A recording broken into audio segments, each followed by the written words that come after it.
الحمدللہ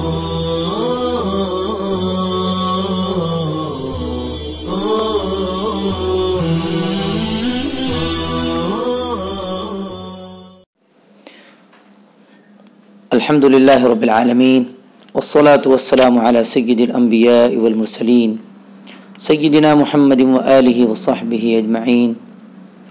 اعوذ باللہ من الشیطان الرجیم. بسم اللہ الرحمن الرحیم.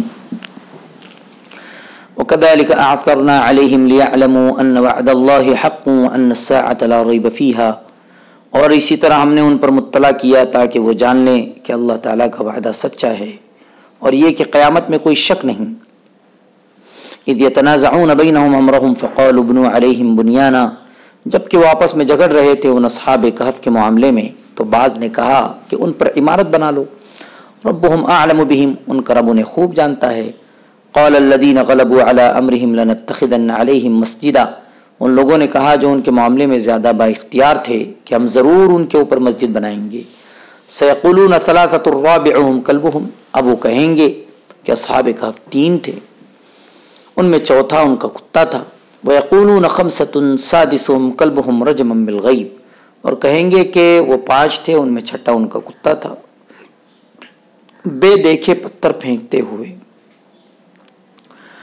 ويقولون سبعة وثامنهم كلبهم. اور وہ کہیں گے کہ 7 تھے اور 8واں ان کا کتا تھا. قل ربي اعلم بعدتهم ما يعلمهم الا قليل.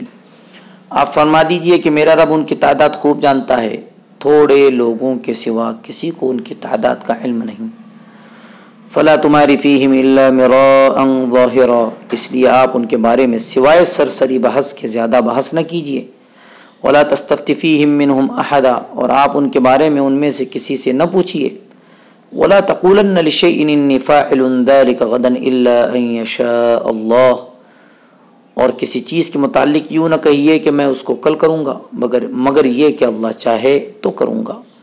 واذکر ربک اذا نسیت وقل عسى ان یہدینی ربی لاقرب من هذا رشدا.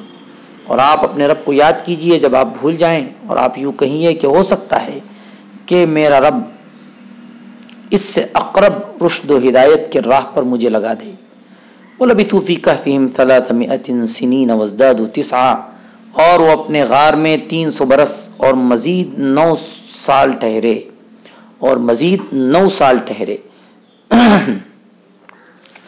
قُلِ اللَّهُ أَعْلَمُ بِمَا لَبِثُوا. آپ فرما دیجئے کہ اللہ ان کے ٹھہرنے کی مدت خوب جانتا ہے. لَهُ غَيْبُ السَّمَاوَاتِ وَالْأَرْضِ. اس کے پاس آسمانوں اور زمین کا غیب ہے. أَبْصِرْ بِهِ وَأَسْمِعْ. کیا عجب اس کا دیکھنا اور سننا ہے. ما لهم من دونه من ولي ولا يشرك في حكمه احدا. بندوں کے لیے اللہ کے سوا کوئی مددگار نہیں اور وہ اپنی حکومت میں کسی کو شریک نہیں کرتا. وَاتْلُ مَا أُوحِيَ إِلَيْكَ مِن كِتَابِ رَبِّكَ. اور آپ تلاوت کیجئے اس سے جو آپ کی طرف آپ کے رب کی کتاب میں سے وحی کیا گیا ہے. لا مبدل لکلماتہ. اس کے کلمات کو کوئی بدل نہیں سکتا. وَلَن تَجِدَ مِن دُونِهِ مُلْتَحَدًا. اور آپ اس کے علاوہ کوئی پناہ کی جگہ ہرگز نہیں پاؤں گی. وَاصْبِرْ نَفْسَكَ مَعَ الَّذِينَ يَدْعُونَ رَبَّهُمْ بِالْغَدَاةِ وَالْعَشِيِّ يُرِيدُونَ وَجْهَهُ وَلَا تَعْدُ عَيْنَاكَ عَنْهُمْ. اور آپ اپنے کو روکے رکھیے ان کے ساتھ جو اپنے رب کو صبح و شام پکارتے ہیں، اس کی رضا کے طالب ہیں، اور اپنی نگاہ ان سے نہ ہٹائیے. تُرِيدُ زِينَةَ الْحَيَاةِ الدُّنْيَا. دنیاوی زندگی کی زینت آپ چاہتے ہیں. وَلَا تُطِعْ مَنْ أَغْفَلْنَا قَلْبَهُ عَنْ ذِكْرِنَا وَاتَّبَعَ هَوَاهُ وَكَانَ أَمْرُهُ فُرُطًا. اور اس شخص کا کہنا نہ مانیے جس کا دل ہم نے اپنی یاد سے غافل کر رکھا ہے اور وہ اپنی خواہش کے پیچھے پڑ گیا ہے اور اس کا معاملہ حد سے آگے بڑھ گیا ہے.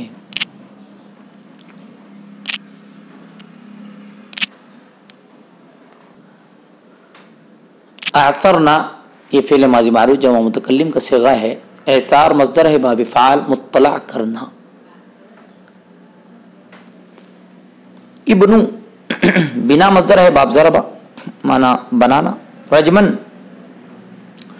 یہ مصدر ہے باب نصر سنسار کرنا. غیب کا معنی چھپی ہوئی چیز، یہ بھی مصدر ہے باب ضربہ. رجمن بالغیب بے سوچے سمجھے بات کہنا. لا تماری یہ فعل نہیں واحد مذکر حاضر کا صیغہ ہے. ممارات مصدر ہے باب مفاعلت بحث کرنا جھگڑا کرنا.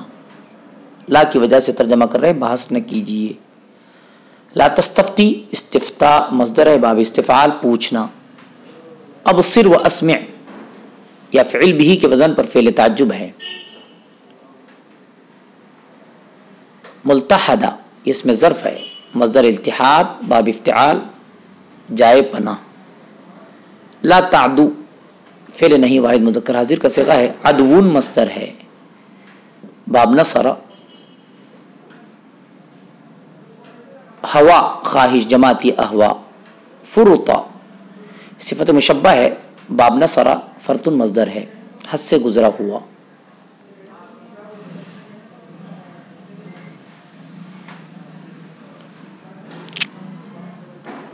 وجوہ اعراب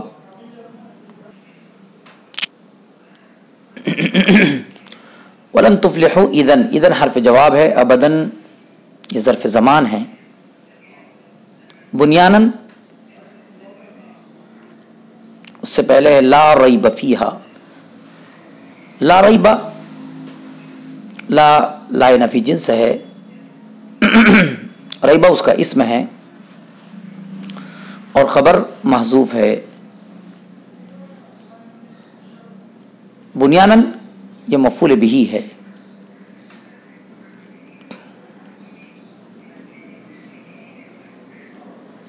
لنتخذن علیہم مسجدا.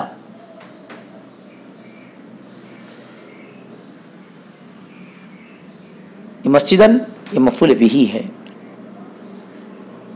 ثلاثۃ یہ مبتدا خبر کی مبتدا محذوف کی خبر ہے. ہم ثلاثۃ اس طرح عبارت ہوگی.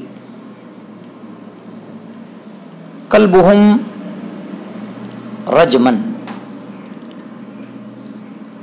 رجمن بالغیب.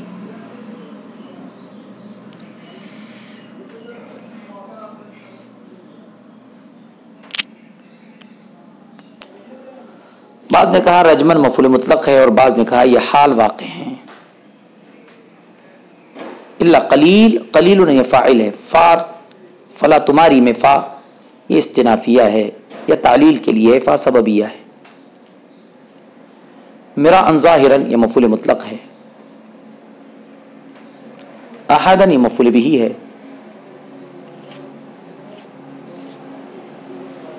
غدن یہ ظرف زمان ہے.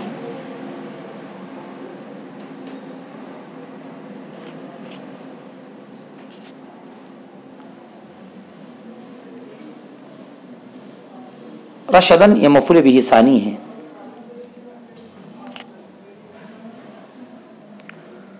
تسعن یہ مفعول بہ ہے. ثلاثمائۃ سنین سنین یہ عطف بیان ہے.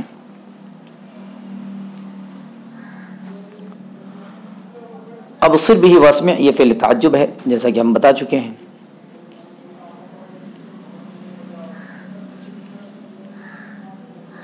احدن یہ مفعول بہ ہے.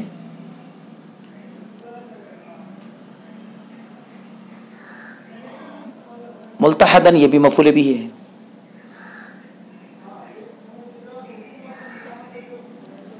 فرطن یہ کانا کی خبر ہے. تشریح آیات یہ جو واقعہ ہے اصحاب کہف کا مفسرین رحمہم اللہ کے درمیان اس واقعے سے متعلق 2-3 نکات میں اختلاف ہے کیونکہ قرآن کریم میں مجمل طور پر واقعے کو ذکر کیا گیا ہے اور قرآن مجید میں واقعات کو